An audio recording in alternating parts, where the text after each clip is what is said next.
दोस्तों नमस्कार। आज आपको दिन भर की बड़ी खबरें एवं मुख्य समाचारों की श्रृंखला की ओर न्यूज़ 9 लॉन्चर सच है वो दिखेगा पर मैं राजेश की तिवारी राज आपका स्वागत करता हूं। आज दिन शुक्रवार 23 अगस्त 2024। जी हाँ दोस्तों, आप देख रहे हैं न्यूज़ 9 लॉन्चर। मुख्य समाचारों के पहले आज मैं आपको न्यूज़ 9 लॉन्चर की तरफ से बधाई देना चाहता हूं। दोस्तों, आज का दिन भारत के लिए बहुत ही ऐतिहासिक दिन था। चंद्रयान 3 की सॉफ्ट लैंडिंग 2023 भारत ने चंद्र के दक्षिण ध्रुव पर सॉफ्ट लैंडिंग कर इतिहास रच दिया था। इस उपलक्ष्य में आज शुक्रवार को समूचा देश पहला अंतरिक्ष दिवस मनाया जा रहा है। हम सभी देशवासियों को न्यूज़ 9 हिंदी न्यूज़ चैनल की ओर से बहुत बहुत बधाइयाँ, शुभकामना संदेश देते हैं। आशा करते हैं कि हमारे अंतरिक्ष के वैज्ञानिक इस उपलब्धि को अगली कड़ी में निश्चित ही लेकर जाएंगे। रुख करते हैं मुख्य समाचारों की ओर। कोलकाता लेकर चल रहे दुष्कर्म मामले में बंगाल पुलिस की जांच काम के तरीके से सुप्रीम कोर्ट नाराज। एफआईआर में 14 घंटे देर, 30 साल में पहली बार ऐसी लापरवाही देखी गई। कोर्ट ममता ने पीएम को चिट्ठी लिखी, केंद्रीय कानून बनाए। आरजी कर अस्पताल में महिला डॉक्टर से दुष्कर्म और हत्या के मामले में सुप्रीम कोर्ट ने एक बार फिर कोलकाता पुलिस पर गंभीर सवाल उठाए हैं। कोर्ट ने पुलिस और बंगाल सरकार को फटकार लगाते हुए पूछा है कि एफआईआर 15 घंटे देरी से क्यों दर्ज की गई। दूसरी ओर सीजीआई DY चंद्रचूड़ ने अदालती हड़ताली डॉक्टरों से काम पर लौटने का आग्रह किया। उन्होंने सभी राज्यों और अस्पतालों में काम पर लौटने वाले डॉक्टरों के खिलाफ कोई कार्रवाई न करने का निर्देश दिए हैं। सीजीआई ने डॉक्टरों से कहा कि उनके बारे में सोचना चाहिए जिन्हें इलाज के लिए 2 साल पहले अपॉइंटमेंट मिले थे। रुख करते हैं महाराष्ट्र की ओर। बॉम्बे हाईकोर्ट की मासूम बच्चियों के यौन शोषण पर फटकार। 12/13 की वारदात में शोरा को केस, गुस्से के बाद भी सक्रिय होती है पुलिस। मुंबई के पास ठाणे जिले के बदलापुर में 2 बच्चियों के यौन शोषण मामले में बॉम्बे हाई कोर्ट ने गुरुवार को स्वतः संज्ञान लिया। बेंच ने सवाल उठाए कि स्कूल ने घटना का पता चलने के बावजूद सूचना क्यों नहीं दी। पुलिस ने एफआईआर दर्ज करने में देरी क्योंकि बेंच ने पुलिस के काम करने के तरीका पर कहा कि लोग सड़क पर उतरे, उसके बाद पुलिस ने कार्रवाई की। दरअसल जब तक जनता में तीव्र आक्रोश नहीं होता तब तक मशीनरी आगे नहीं बढ़ती। अदालत ने इस घटना को स्तब्ध कराने वाली करार देते हुए कहा कि बच्चियों की सुरक्षा से कोई समझौता नहीं किया जाएगा। चलते हैं चक्र बदलेगा। 2025 के बाद 2045 में हो सकती है जनगणना। अगले महीने से जातीय जनगणना को लेकर असमंजस। क्यों जरूरी है जनगणना के आंकड़े, योजनाएं, नीतियां बनाने के लिए जरूरी निर्वाचन क्षेत्रों का परिसीमन भी इसी से। जातिगत जनगणना को लेकर बहस थमती नहीं दिख रही है। केंद्रीय स्तर पर भाजपा इसे लेकर विपक्ष पर हमलावर है, वहीं सरकार ने अभी पत्ते नहीं खोले हैं। इस बीच खबरें आ रही कि जनगणना सितंबर से शुरू हो सकती है। हालांकि सरकार की ओर से इसकी पुष्टि नहीं की गई। जनगणना में देरी के चलते सरकारी योजनाएं, नीतियां वर्ष 11 की जनगणना के आंकड़ों के हिसाब से बन रही है। इससे आर्थिक आंकड़े, मुद्रास्फीति और नौकरियों के अनुमान सहित कई सांख्यिकीय सर्वेक्षणों की गुणवत्ता भी प्रभावित हो रही है। वर्ष 1981 से हर 10 साल के बाद होने वाली जनगणना 2021 में होनी थी, लेकिन कोरोना के कारण सरकार इसे टालती रही है। नेशनल बन रही है पन्ना जिले की बचुआ नाला के गहरे गड्ढे में डूबने से मामा भांजे की मौत।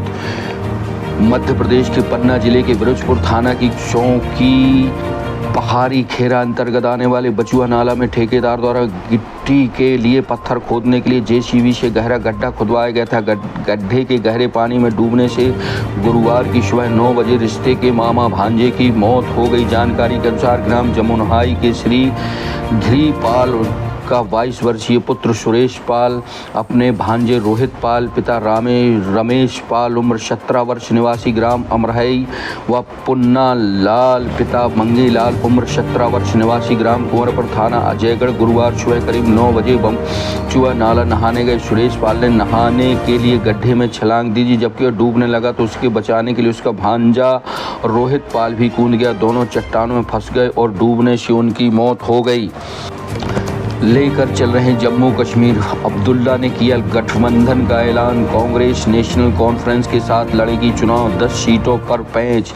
श्रीनगर, जम्मू कश्मीर में कांग्रेस और नेशनल कॉन्फ्रेंस एनसी के साथ मिलकर चुनाव लड़ेगी। एनसी के अध्यक्ष फारूक अब्दुल्ला ने कांग्रेस अध्यक्ष मल्लिकार्जुन खड़गे और सांसद राहुल गांधी से मुलाकात के बाद गुरुवार को गठबंधन का ऐलान किया। उन्होंने बताया कि CPIM भी उनके साथ है, जबकि महबूबा मुफ्ती की पार्टी PDP के साथ चुनाव पूर्व या बाद में गठबंधन का विकल्प खुले रखने के संकेत दिए। उन्होंने कहा किसी के लिए भी दरवाजे बंद नहीं हुआ है। खड़गे ने कहा कि कांग्रेस सभी विपक्षी दलों के साथ गठबंधन को तैयार है। फारूक ने बैठक के बाद कहा कि सीट शेयरिंग सहित अन्य मुद्दे पर जानकारी पहले चरण के चुनाव के पहले दे दी जाएगी। सूत्रों के अनुसार दोनों दलों के बीच 90 में से 10 सीटों को लेकर पेंच फंसा है। फारूक ने कहा कि हमारा साझा कार्यक्रम देश को बांटने वाली शक्तियों के खिलाफ मिलकर लड़ना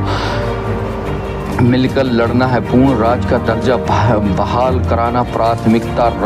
राहुल ने कहा कि जम्मू कश्मीर का पूर्ण राज्य का दर्जा बहाल कराना प्राथमिकता है। वहीं PM मोदी पर तंज कसते हुए कहा है कि चुनाव के बाद उनकी बॉडी लैंग्वेज बदल गई है। राहुल ने कहा कि चुनाव से पहले वह सीना तान कर भाषण देते थे, लेकिन अब उनके कंधे झुक गए हैं। दोस्तों, रुख करते हैं अंतर्राष्ट्रीय जगत की खबरों की ओर। इंडोनेशिया, बेटे को गवर्नर बनाने कानून बदल रहे थे राष्ट्रपति विडोडो। जनता सड़कों पर, संसद को बिल पास नहीं करने दिया।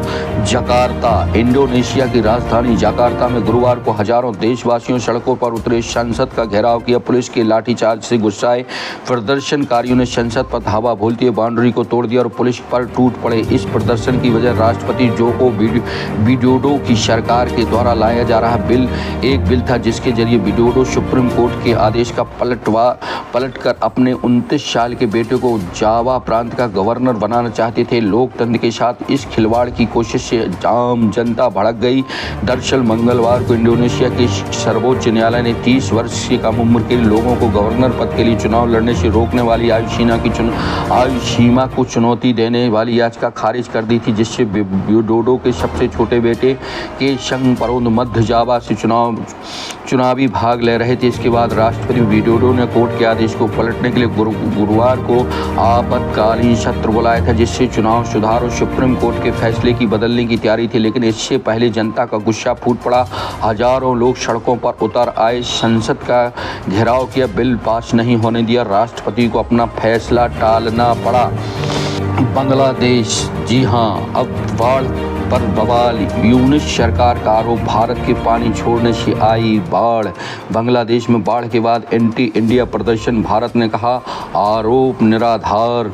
बांग्लादेश के छात्र आंदोलन के बाद PM शेख हसीना के इस्तीफे देने और भारत आने के बाद तनाव बढ़ता जा रहा है। अब बाढ़ के मुद्दे को लेकर बांग्लादेश भारत आमने सामने है। दरअसल पूर्वी और दक्षिणी पूर्वी बांग्लादेश के कई जिले 21 अगस्त से बाढ़ की चपेट में। बाढ़ के हालातों के लिए भारत को जिम्मेदार ठहराते हुए पूरे बांग्लादेश में भारत विरोधी प्रदर्शन शुरू हो गए। बांग्लादेशी छात्र संगठनों का कहना है कि जल भराव के लिए भारत का बाढ़ बम हमला जिम्मेदार है। भारत विरोधी प्रदर्शनों के केंद्र में ढाका यूनिवर्सिटी से यहाँ 21 अगस्त की रात रैली आयोजित की गई। छात्रों ने कहा भारत ने चेतावनी के बाद बांध खोलकर बांग्लादेश में प्राकृतिक और राजनीतिक बाढ़ ला दी है। एक अन्य छात्र ने कहा जैसे हमने 71 की लड़ाई ले ली थी, वैसे ही 24 में आज़ादी के लिए भी लड़ेंगे।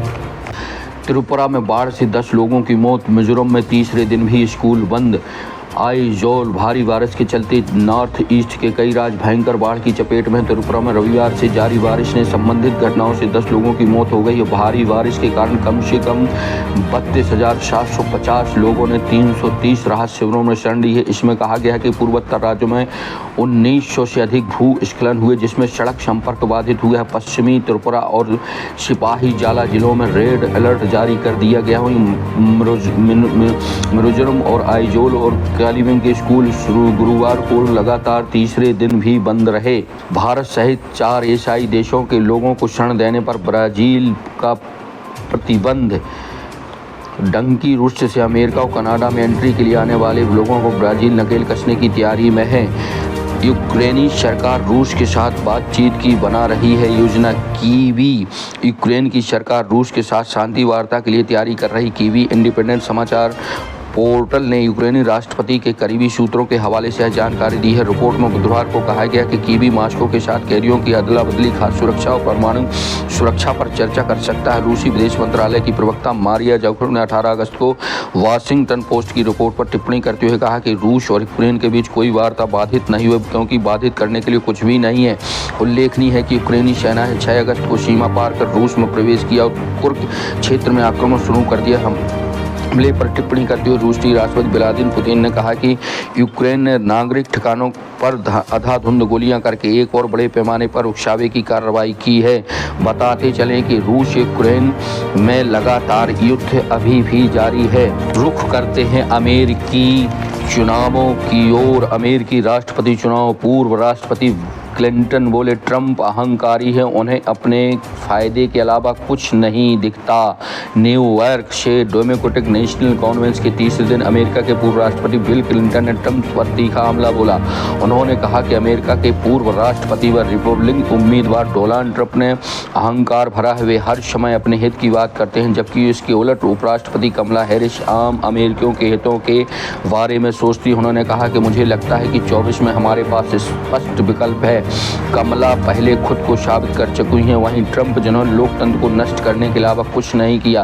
क्लिंटन के भाषण से पहले कन्वेंस की शुरुआत वैदिक प्रार्थनाओं से पुजारी राकेश भट्ट ने मंच पर मंत्रोच्चारण किया और साथ ही इसका अर्थ भी समझाया। भारतीय मूल के CEO मिनी तिम्मा राजू ने भी मतदाताओं से कमला को राष्ट्रपति चुनने की अपील की। चौथे दिन कमला कन्वेंस को संबोधित करेंगी। अल कायदा मॉड्यूल का तीसरा 3 राज्यों के 14 लोग हिरासत में। कार्रवाई राजस्थान में हथियार चलाने की ट्रेनिंग का भंडाफोड़। नई दिल्ली पुलिस ने गुरुवार को अल कायदा के आतंकी मॉड्यूल को लेकर बड़ा खुलासा किया है। इस मामले में पुलिस ने राजस्थान, झारखंड और यूपी से 14 लोगों को हिरासत में लिया है। लेकर चलते हैं ग्लैमर की दुनिया में। Ranveer Singh starrer film Don 3 में नजर आ सकती है शोभिता धोलीवाल। फरहान अख्तर इन दोनों अपनी फिल्म डॉन 3 को लेकर चर्चा में है। जी हाँ दोस्तों, इस फिल्म में रणवीर सिंह और कियारा आडवाणी लीड रोल में दिखाई देंगे। अब फिल्म को लेकर नई जानकारी सामने आ रही है कि रिपोर्ट के अनुसार रणवीर और कियारा के साथ फिल्म में शोभिता धोलीवाल भी नजर आ सकती हैं। फरहान ने उन्हें फिल्म में एक आइटम सॉन्ग में डांस करने के लिए भी संपर्क किया है। फरहान और शोभिता के बीच बातचीत लगातार जारी है और दोनों के बीच कई मुलाकातें भी हो चुकी हैं। कहा जा सकता है कि शोभिता ने इस प्रस्ताव को स्वीकार कर लिया। फिलहाल निर्माताओं की ओर से इस खबर की आधिकारिक पुष्टि नहीं की गई है। बता दें कि इन दिनों शोभिता अपनी निजी जिंदगी को लेकर चर्चा में है। उन्होंने 8 अगस्त को अभिनेता नागा चैतन्य से सगाई की है।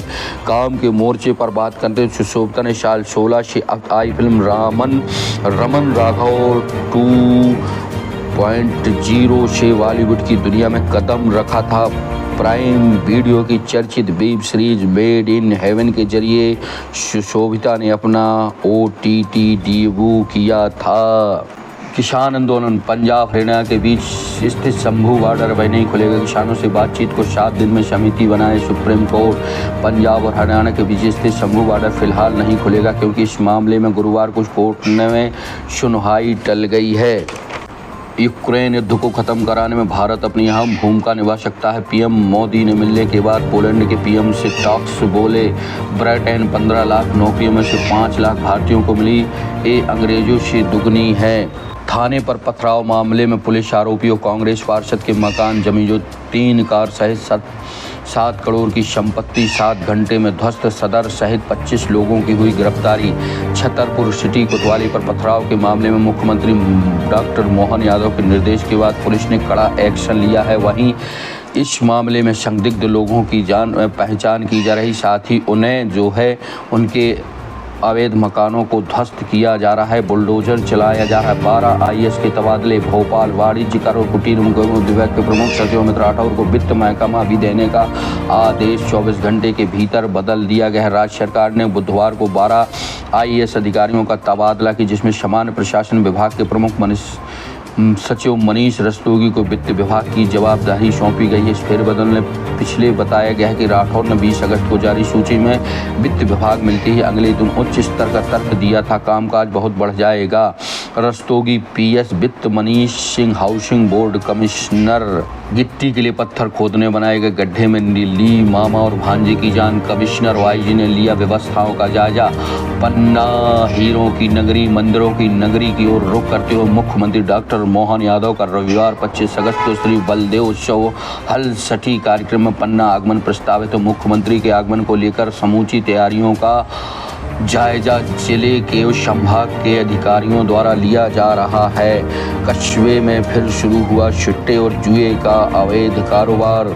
खबर रायपुरा से। केंद्रीय शिक्षा मंत्री ने विद्यार्थियों को मिला संवाद का अवसर। केंद्रीय सरकार की PM श्री योजना के अंतर्गत संचालित PM श्री स्कूलों के 6 अभ्यर्थियों को नई दिल्ली भ्रमण के दौरान केंद्रीय शिक्षा मंत्री धर्मेंद्र प्रधान से परस्पर संवाद करने का मौका मिला।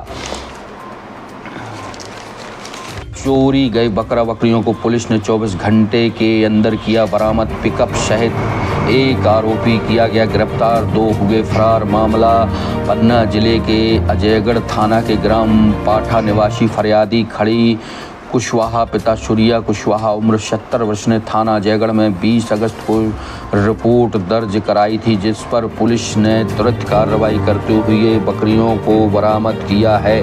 हरछठ महाउत्सव में भगवान बलदेव जी के जन्म उत्सव पर रहेंगे सुरक्षा के पुख्ता इंतजाम। हरछठ महोत्सव 25 अगस्त को पूरे हर्षोल्लास के साथ मनाया जाएगा।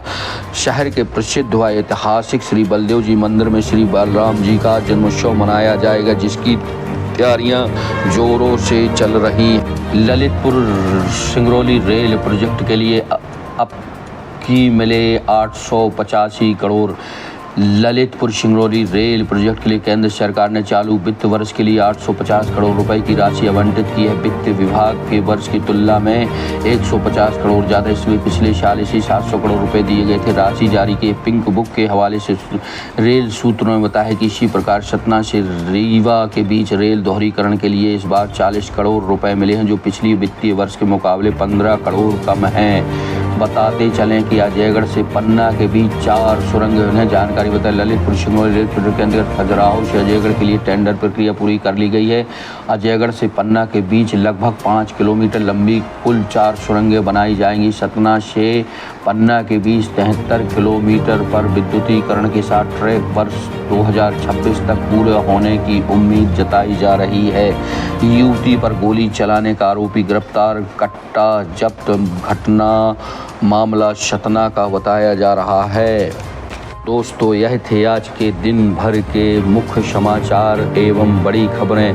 दोस्तों, न्यूज़ 9 लगातार आपको देश विदेश मंजरा टोलों की खबरें प्रमुखता से दिखा एवं सुना रहा है। आपसे हमारी मार्मिक एवं आत्मीय अपील है कि news 9 launcher Hindi news channel, जो राष्ट्रीय न्यूज़ चैनल है, आपका अपना है, इसको लाइक करें, सब्सक्राइब करें, शेयर करें, बेल आइकन की घंटी दबाएं, जिससे हमारे रोज़ के नए अपडेट आप तक पहुंचते रहें। हाँ, साथ ही हमारे पुरानी खबरों को प्रमुखता से देखें और शेयर करें। निश्चित ही हम आपके हैं, आप हमारे हैं। आपके आसपास कहीं कोई घटनाक्रम घट रहा है या किसी भी प्रकार का भ्रष्टाचार, भय आदि आपको सता रहा है, तो आप न्यूज़ 9 के दफ्तर को खटखटा सकते हैं। हम बनेंगे आपकी आवाज़, आपकी खबरों को हम देंगे तवज्जो, क्योंकि हमें आम जन ता से है सरोकार। हम आपके लिए 24 घंटे तत्परता से मेहनत ही नहीं कर रहे, बल्कि जिम्मेदारों तक आपकी बात बिना डरे भय आदि से रहित होकर, गोदी मीडिया रहित होकर हम आपकी बात पहुंचा रहे हैं। सो दोस्तों नमस्कार, बने रहें, देखते रहें, मुझे दीजिए इजाज़त। शब्बा खैर, गुड मॉर्निंग, सत श्री अकाल।